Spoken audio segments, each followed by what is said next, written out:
Discount discount की generally हम लोगों ने पढ़ा हुआ है कि दो टाइप्स होती है। एक है जिसको हम कहते हैं ट्रेड डिस्काउंट, ठीक है, और दूसरा है जिसको हम कहते हैं कैश या settlement discount. Shija, can you tell me what is trade discount?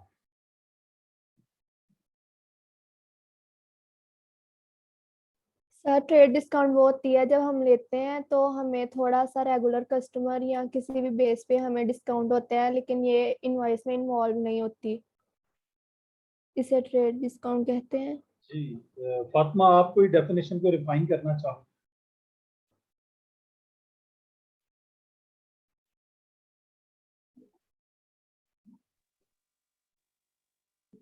Sir trade discount at the time of negotiation होता है। हाँ जी, जब आप बार्गेनिंग कर रहे होते हैं ना, ठीक है, डिस्काउंट अलाउड और रिसीव्ड एट बार्गेनिंग। जब आप नेगोशिएशन करते हैं, बार्गेन कर रहे होते हैं, तो उस वक्त ट्रेडिंग, देखो ट्रेड डिस्काउंट निकला है ट्रेडिंग से। ट्रेडिंग कहते हैं cell purchase. whenever you are in negotiation of selling something or purchasing something, तो उसका मतलब आप ट्रेडिंग का पार्ट प्ले कर रहे हैं। तो हम कहते हैं कि इट्स अ ट्रेड डिस्काउंट। तो ट्रेड डिस्काउंट जो है वो है the discount at the time of bargaining. जब आप बार्गेन की पोजीशन में होते हो तो जो डिस्काउंट आप लेते हो या देते हो उसको हम ट्रेड डिस्काउंट कहते हैं। And the other is cash और सेटलमेंट डिस्काउंट, ठीक है। तो कैश और सेटलमेंट डिस्काउंट आमना ये क्या होता है?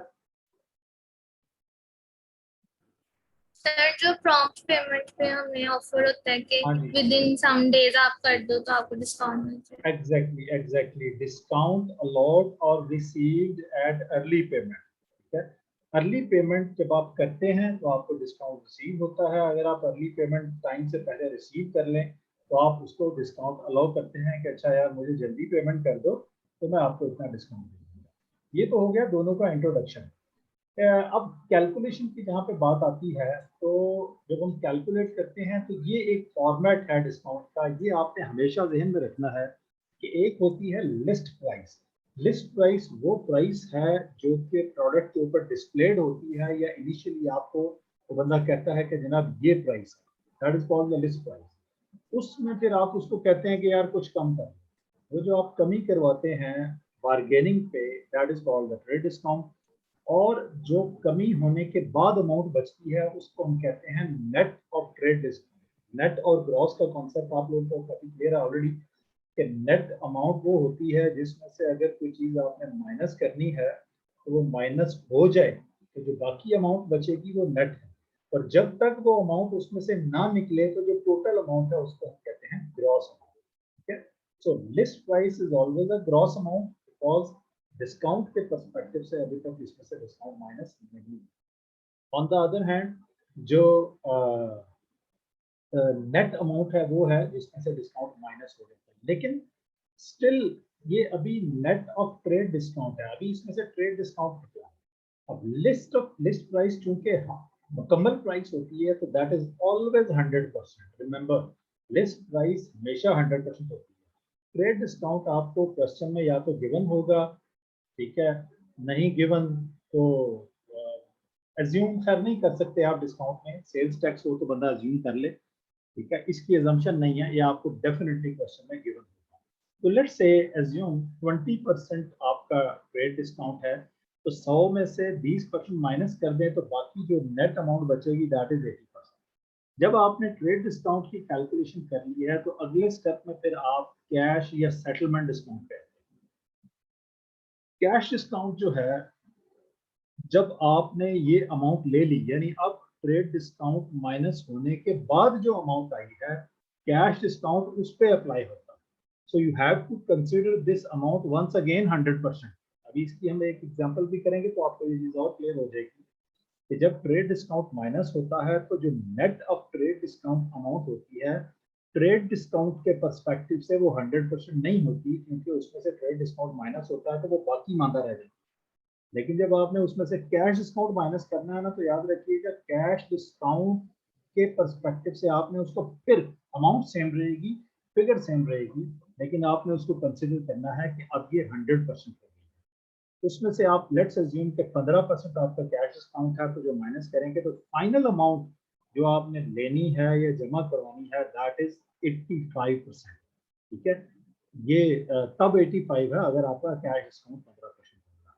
ठीक हो गया, ये है इसका फॉर्मेट। अब आपको ये 6 फिगर्स हैं, पहली लिस्ट प्राइस, दूसरी ट्रेड डिस्काउंट, तीसरी नेट ऑफ ट्रेड डिस्काउंट, चौथी अगेन वही नेट ऑफ ट्रेड डिस्काउंट, पांचवी कैश डिस्काउंट और छठी नेट अमाउंट। इनमें से आपको एक फिगर गिवन होना, एक फिगर, और साथ में आपको डिस्काउंट्स की परसेंटेजेस गिवन हो, you can calculate all these 6 figures.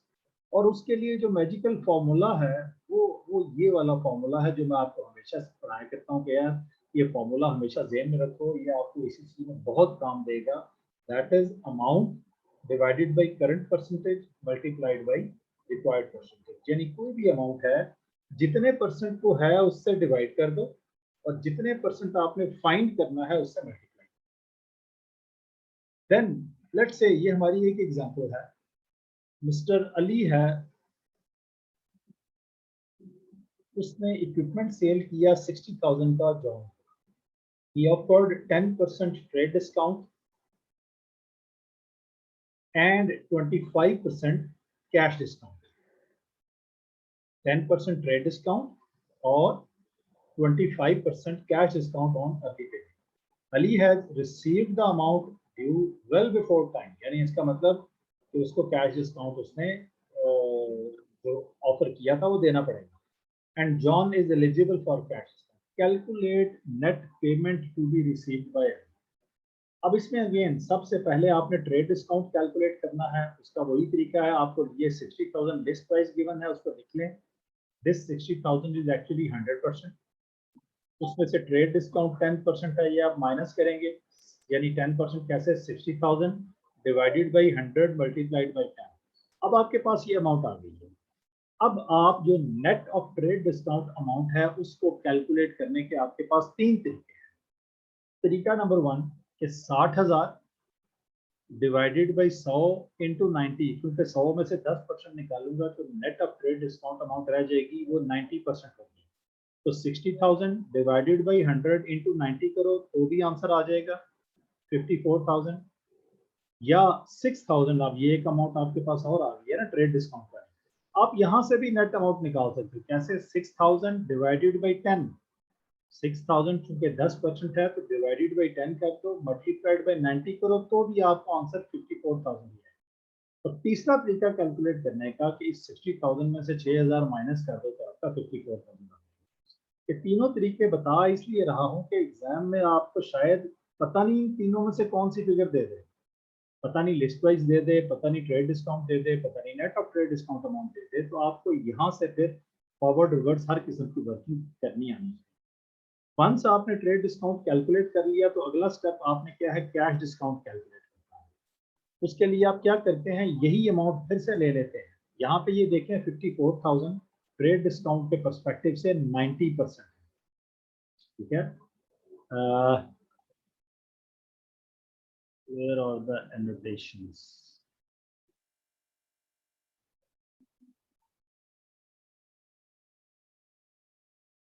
ठीक है, तो ये ट्रेड डिस्काउंट के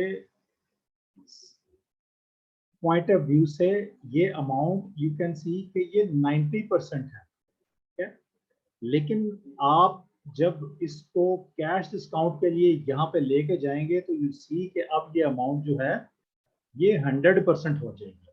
सो this is the way you have to do. पहले आपको ट्रेड डिस्काउंट कैलकुलेट करना है, कैलकुलेट करने के बाद फिर जो आप आगे उस अमाउंट को लेके जाओगे अमाउंट सेम रहेगी लेकिन परसेंटेज उसकी 100 हो जाएगी। क्यों कि जो डिस्काउंट के हवाले से है वो आपकी परसेंटेज 100%, कैश डिस्काउंट के हवाले से जो परसेंटेज है ये आपकी 100% है। उसके बाद इसमें से आप कैश डिस्काउंट माइनस करेंगे। कैश डिस्काउंट जब आप माइनस करते हैं तो that is 25% given in the question. 54,000 divided by 100 into 25 करोगे तो 13,500 आ जाएगा।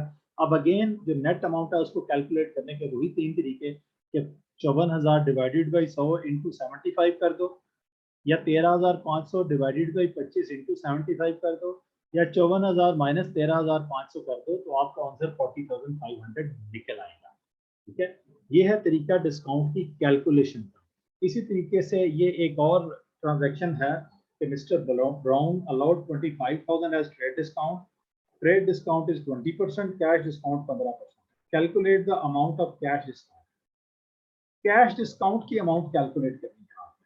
ठीक है, तो अगेन उसके लिए सिंपल है, आपको जो इस दफा जो अमाउंट गिवन है वो ट्रेड डिस्काउंट की अमाउंट है। देखो ना, ये आपका फॉर्मूला है, ट्रेड डिस्काउंट आपका यहाँ पे कॉल करता है। तो सबसे पहले आप ट्रेड डिस्काउंट कैलकुलेशन के लिए ट्रेड डिस्काउंट की अमाउंट ले लो जो गिवन है 25,000, और चूंकि ट्रेड डिस्काउंट 20% है, इसके सामने 20%।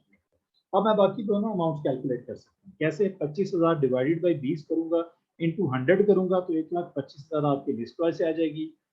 अब जो नेट अमाउंट कैलकुलेट करने के लिए 25,000 डिवाइडेड बाई 20 इंटू 80 कर दूं, या 1,25,000 डिवाइडेड बाई 100 इंटू 80 कर दूं, या 1,25 माइनस 25,000 कर दूं, तो भी मेरा आंसर 1 लाख आ जाएगा। अब ये 1 लाख यहाँ 80% है, बट कैश डिस्काउंट के लिए फिर मैं इसको 100% कंसिडर करूंगा। कैश डिस्काउंट की अमाउंट 15% है, तो 15,000 मेरी फिगर है कैश डिस्काउंट की।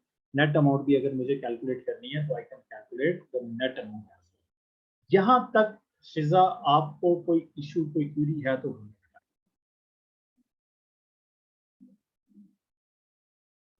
No sir. ठीक है, ये होगी बात कैलकुलेशन की। अगला जो इसमें पोर्शन आता है वो है इसका रिकॉर्डिंग का, कि हम लोगों ने इसको रिकॉर्ड करना है। अब रिकॉर्डिंग कैसे करनी है? हमने रिकॉर्डिंग के लिए कैलकुलेशन जरूरी है, क्योंकि वंस हम फिगर्स कैलकुलेट कर लें उसके बाद फिर हमें रिकॉर्डिंग का इशू नहीं होगा। याद रखिएगा, जो ट्रेड डिस्काउंट है वो रिकॉर्ड नहीं होता, कैलकुलेट होता है, लेकिन आप जब एंट्री पास करेंगे तो उसमें ट्रेड डिस्काउंट का कहीं भी जिक्र नहीं होगा। कैश डिस्काउंट जब रिकॉर्ड होता है तो ये दो तरह का है, या आप सेल करते हैं या परचेज करते हैं। अगर आप सेल कर रहे हैं, चीज बेच रहे हैं, तो जाहिर आप पैसे लेंगे लोगों से। पैसे लेंगे तो उनको डिस्काउंट अलाउ कर देंगे, अच्छा यार जा तुझे इतने पैसे छोड़े ना दे, आप उसको अलाउ कर देते हैं। तो जो डिस्काउंट अलाउड है वो एक्सपेंस ट्रीट होता है, ऑलवेज डेबिट होगा। जब एक्सपेंस है तो डेबिट होगा। ऑन द अदर हैंड जब हम परचेज करते हैं तो पैसे हमने पे करने होते हैं। अगर हमें हमारा सप्लायर पैसे छोड़ता है तो वो हम डिस्काउंट रिसीव कर लेते हैं। जो डिस्काउंट रिसीव होता है वो हमारे लिए इनकम की हैसियत होता है, तो इनकम क्रेडिट होती है, इसलिए discount receive is always credit. तो ये इसकी रिकॉर्डिंग के रूल हैं कि कब इसको डेबिट करेंगे और कब क्रेडिट करेंगे। तो याद रखिएगा, सेल पे हमेशा डिस्काउंट डेबिट होगा क्योंकि वो अलाउड होता है, और परचेज पे हमेशा डिस्काउंट क्रेडिट होगा क्योंकि वो डिस्काउंट रिसीव होता है। अब ये जो पिछली ट्रांजैक्शन हमने ली हैं, वंस अगेन पहले हम उसी तरीके से इनकी कैलकुलेशन कर लेंगे जो हमने ऑलरेडी की है। यानी लिस्ट प्राइस 60,000 है, 10% डिस्काउंट उसका लिया, नेट ऑफ ट्रेड डिस्काउंट 54,000 आ गई। फिर मैंने नेट ऑफ ट्रेड डिस्काउंट 54,000 ली, उसमें से 25% कैश डिस्काउंट माइनस किया तो नेट अमाउंट 40,500। इसमें अब मुझे जब रिकॉर्डिंग करनी है ना, तो ये ट्रेड डिस्काउंट का पोर्शन तो स्ट्रेट अवे लाइन लगा दूंगा कि भाई ये रिकॉर्ड नहीं करना, तो this is not recorded, only this portion is recorded. इसका मतलब अगर ये पोर्शन रिकॉर्ड होता है और ये मेरी सेल है, क्योंकि मिस्टर वेरी सोल्ड इक्विपमेंट, तो सेल के पॉइंट ऑफ व्यू से इसको मैं पहले तो सेल की एंट्री रिकॉर्ड करूंगा। ठीक है, जब मैं सेल करूंगा तो सेल में मैं 54,000 की मेरी सेल है, 54,000, तो मैं सिंपली एक 54,000 की एंट्री कर दूंगा कि डेबिट रिसीवेबल 54,000 और क्रेडिट सेल 54,000। ये होगी एंट्री। अब याद रखिएगा, ये बहुत इंपॉर्टेंट चीज है। लोग अक्सर F3 में आके भी ये गलती कर जाते हैं कि डिस्काउंट का ताल्लुक तब होता है जब आपको पैसे रिसीव होते हैं। जब तक आपको पैसे नहीं आते डिस्काउंट की बात ही नहीं है, कैश डिस्काउंट। बिकॉज इसकी डेफिनेशन हमने क्या पढ़ी थी, दिस इज रिसीव्ड और पेड ऑन अर्ली पेमेंट। तो जब सेल होती है एट दैट टाइम कभी भी डिस्काउंट रिकॉर्ड नहीं होता। आप ये गलती कभी ना करें उस टाइम पे डिस्काउंट को रिकॉर्ड करने की। तो सेल के टाइम पे चाहे हमने उसको कितना ही डिस्काउंट दिया है और वो कहे कि जी उसने डिस्काउंट रिसीव किया, उसने अर्ली पेमेंट कर दी, but when we are making sale तो फिर ये ट्रांजैक्शन है जिसमें डिस्काउंट का कोई जिक्र नहीं होगा। अब जब हमने उसको सेल कर दिया तो दो ऑप्शन हो सकते हैं। नंबर वन, वो हमें जल्दी पेमेंट कर दे और डिस्काउंट का हकदार बन जाए, और नंबर टू, हमें वो ना करे। लेट्स से अगर वो लेट पे करता है, सेकेंड एंट्री क्या होगी when if John pays late and does not avail the discount, जब वो डिस्काउंट अवेल ही नहीं करेगा तो याद रखो हमारा रिसीवेबल कितने का है, 54,000 का, तो हम उससे पूरे 54,000 रिसीव करेंगे। तो हमारी एंट्री क्या होगी, डेबिट कैश 54,000 और क्रेडिट रिसीवेबल 54,000, ठीक है। ऑन द अदर हैंड दूसरा ऑप्शन क्या है कि वो ले डिस्काउंट, अर्ली पे करे। सेकंड एंट्री क्या होगी, when if John pays early and gets a discount, तो फिर क्या एंट्री होगी, जाहिर सी बात है फिर मुझे कैश 54,000 नहीं मिलने वाला, मुझे कैश मिलेगा 40,500। So debit cash would be 40,500। अलबत्ता रिसीवेबल जो मैंने 54,000 से बनाया वो मैं पूरा ही क्रेडिट करूंगा, तो इन दिस केस क्या होगा, डेबिट कैश 40,500 और रिसीवेबल क्रेडिट हो जाएगा 54,000 से। बैलेंसिंग फिगर है, मैंने आपको बताया था सेल पे मैं डिस्काउंट अलाउ करता हूं तो वो मेरी एक डेबिट एंट्री आ जाएगी 13,500 की, that is called discount allowed. यहां तक फातिमा कोई इशू कोई प्रॉब्लम हो तो पूछ।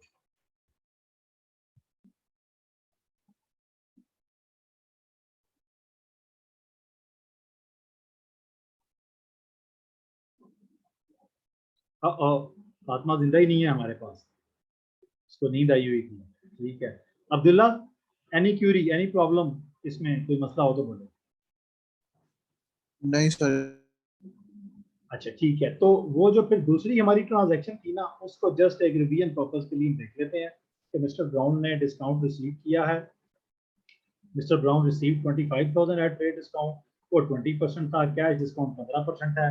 टोटल पहले हम अपनी एंट्री पास कर लें, ट्रेड डिस्काउंट कैलकुलेट करें, 25,000 का 20% लेके डिवाइडेड बाई 20 लेके इंटू 100 करेंगे तो लिस्ट प्राइस आ जाएगी, फिर ये आ जाएगा, फिर कैश डिस्काउंट के लिए इसी 100,000 को यहाँ रखेंगे, उसका 15% again this amount is not calculated. यार ट्रेड डिस्काउंट का रिकॉर्डिंग में सॉरी कैलकुलेट होती है, रिकॉर्ड नहीं होती, इसका रिकॉर्डिंग के साथ कोई ताल्लुक नहीं है। तो मैं क्या करूंगा कि इसको तो मैं क्रॉस कर दूंगा कि भाई रिकॉर्डिंग में इसका कोई ताल्लुक नहीं। अब मेरी ये एंट्री होगी, तो सबसे पहले जब मैं परचेज करता हूं तो मेरी एंट्री क्या होगी, डेबिट परचेज 100,000 और क्रेडिट पेएबल 100,000, क्योंकि अभी तक तो डिस्काउंट की बात ही नहीं है। डिस्काउंट की बात तब आएगी जब मैं पेमेंट करूंगा। जब मैं पेमेंट करूंगा उस वक्त फिर मैं क्या करूंगा, अपनी लाइबिलिटी पूरी 100,000 से खत्म कर दूंगा। अलबत्ता कैश में 85,000 दूंगा क्योंकि मैंने डिस्काउंट अवेल कर लिया, ठीक है। अगर मैं डिस्काउंट अवेल नहीं करूंगा तो कैश क्रेडिट भी 100,000 से हो जाएगा, लेकिन अगर मैं डिस्काउंट अवेल कर लेता हूं तो मेरा कैश 85,000 से क्रेडिट होगा। अलबत्ता मुझे चूंकि 15,000 का एक डिस्काउंट मिल गया है जिसकी एक नेचर इनकम की है, तो मैं उसको भी साथ में क्रेडिट कर दूंगा। So this is all about our discount. तो sales tax, value added tax इसको कहते हैं। वैल्यू एडेड टैक्स इसको क्यों कहा जाता है जी, Shija can you tell me?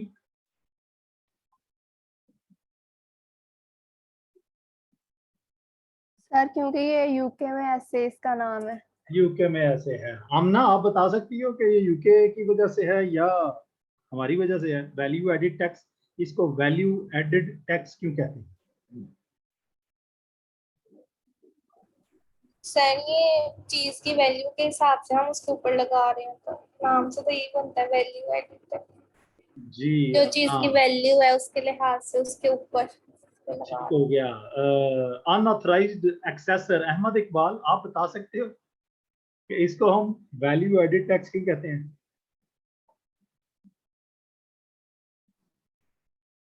Sir वही जो आमना ने बताया है। हाँ वही जो हमने बताया, ठीक है। देखो मैं बताता हूँ, वैल्यू एडेड टैक्स इसको इसलिए कहते हैं, टैक्स लेने की अथॉरिटी किसके पास है? शिजा, कौन है जो टैक्स ले सकता है?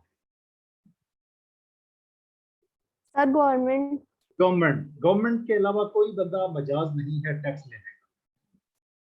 गवर्नमेंट के अलावा कोई और अगर टैक्स लेता है तो वो टैक्स नहीं होता, वो जगह टैक्स होता है, which is an unauthorised term, illegal term. तो जो टैक्स है लेना गवर्नमेंट में है। क्यों गवर्नमेंट टैक्स लेती है? इसलिए कि बहुत सारे ऐसे काम हैं जो इंडिविजुअल अपने तौर पर नहीं कर सकते। मिसाल के तौर पे मेरा एक काम है चीज़ें सप्लाई करने का, मैं यहाँ से कोई 1000 मील दूर चीज़ें सप्लाई करता हूँ। अगर कोई सड़क नहीं है, कोई ट्रेन नहीं है, पुल नहीं है, रास्ता नहीं है, मैं चीज़ें कैसे वहाँ तक पहुँचाऊँगा? मेरे लिए तो बहुत प्रॉब्लम है। तो मुझे इंफ्रास्ट्रक्चर प्रोवाइड करना ताकि मैं चीज़ बनाऊं, बना के उसको किसी एक शेप में ढालूं और कस्टमर तक पहुंचा दूं, वो गवर्नमेंट का काम है। अब मेरे पास इनिशियली क्या था, एक रॉ मटेरियल था। मैंने क्या किया, उस रॉ मटेरियल से एक प्रोडक्ट बना दिया। ठीक है, let's say this is a mobile. ठीक है, ये एक मोबाइल है। ठीक है, ये मोबाइल है। इस मोबाइल को बनाने के लिए आपको पता है रॉ मटेरियल क्या क्या होता है। बिल्कुल पीछे रॉ में चले जाओ तो क्या क्या ऐसी चीजें हैं जिनसे मिलकर ये मोबाइल बना है। अहमद, अब्दुल्ला, बता सकते हो? सर प्लास्टिक या मेटल कोई भी। प्लास्टिक, मेटल, इवन उससे भी पीछे चले जाओ ना तो शायद इसमें रेत भी शामिल है। रेत भी है। भला कैसे?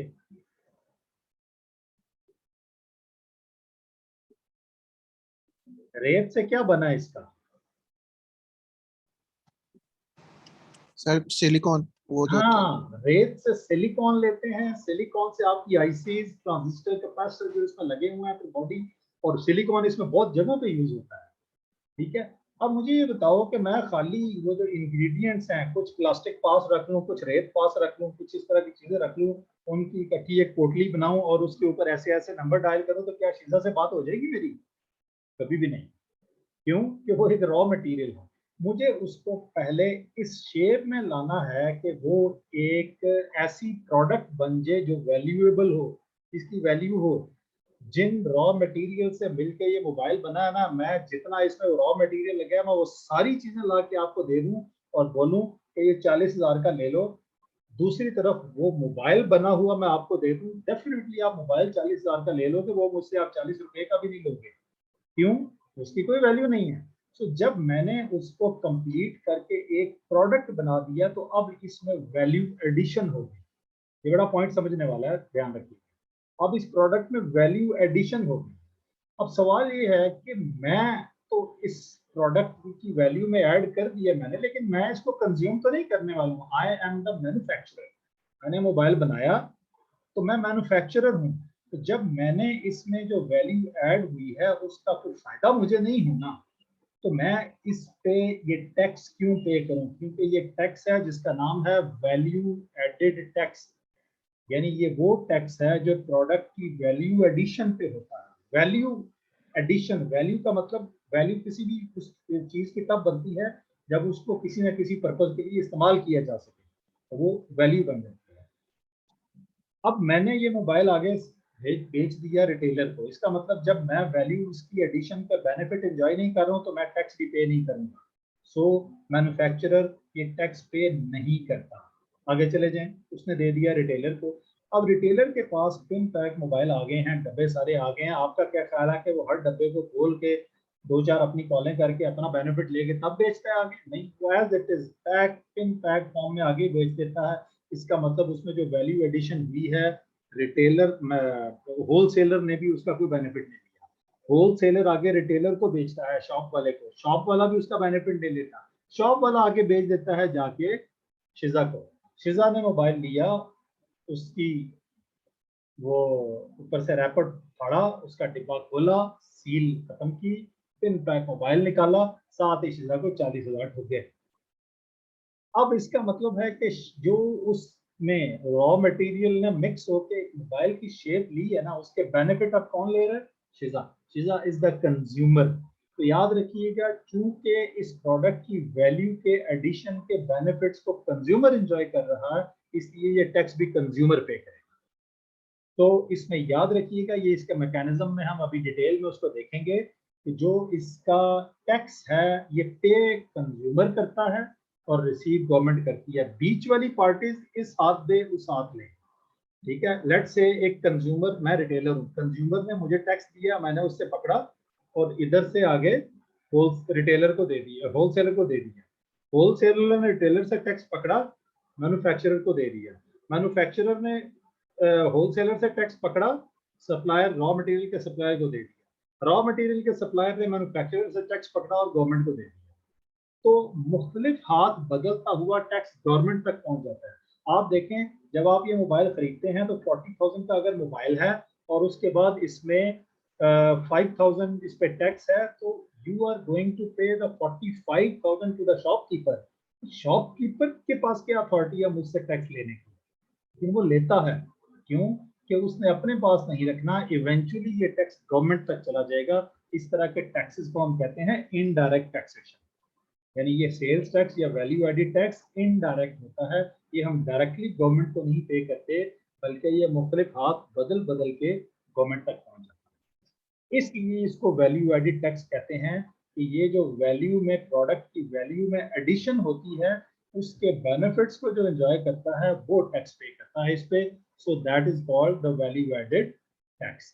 ठीक है जी, ये इसका मैकेनिज्म में अभी हम डिटेल में भी पढ़ लेंगे जी। आमना बेटा, आप क्लियर हुआ कि इसको वैल्यू एडिड टैक्स क्यों कहा जाता है? सर जी, इसको वैल्यू एडिड टैक्स इसलिए नहीं कहते कि ये प्रोडक्ट की वैल्यू पे ऐड होता है, बल्कि प्रोडक्ट की वैल्यू में जो एडिशन हुई होती है, उस एडिशन के बेनिफिट्स को जो एंजॉय करता है वो ये टैक्स पे करता है। That's why this is called the value added tax. अच्छा, पहले हम इसका मैकेनिज्म डिस्कस करते हैं, फिर इसकी कैलकुलेशन पे आएंगे और फिर इसकी हम तीसरे नंबर पे रिकॉर्डिंग की तरफ आएंगे कि रिकॉर्डिंग में हमने इसका क्या करना है। Okay, moving to the mechanism. सबसे पहले रॉ मटेरियल का सप्लायर है, वो क्या करता है, मैन्युफैक्चरर को रॉ मटेरियल सप्लाई करता है। लेट्स से वो सेल उसको 100 की करता है और 20 का वैट है। मैन्युफैक्चरर क्या उसको करेगा, 100 रुपए चीज के और 20 रुपए टैक्स, ये दोनों उसको पे कर देगा। सप्लायर क्या करेगा, वो जो 20 टैक्स मिला है वो टैक्स गवर्नमेंट को पे कर देगा।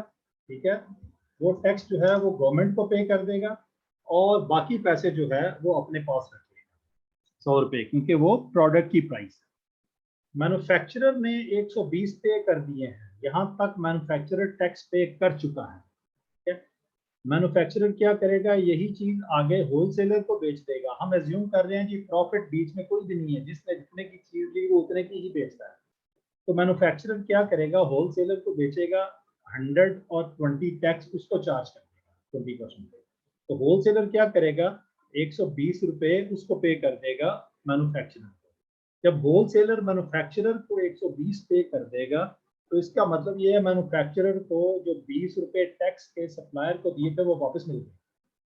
ठीक है, तो मैन्युफैक्चरर ने जिधर से सप्लायर को पे किए, चीज बेच के होलसेलर से वापस कर दी।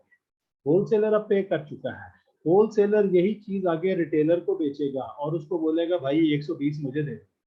ये इसको 120 देगा, तो इसका मतलब जो होलसेलर ने 20 रुपए टैक्स मैन्युफैक्चरर को दिए थे वो उसको रिटेलर से वापस मिल गए।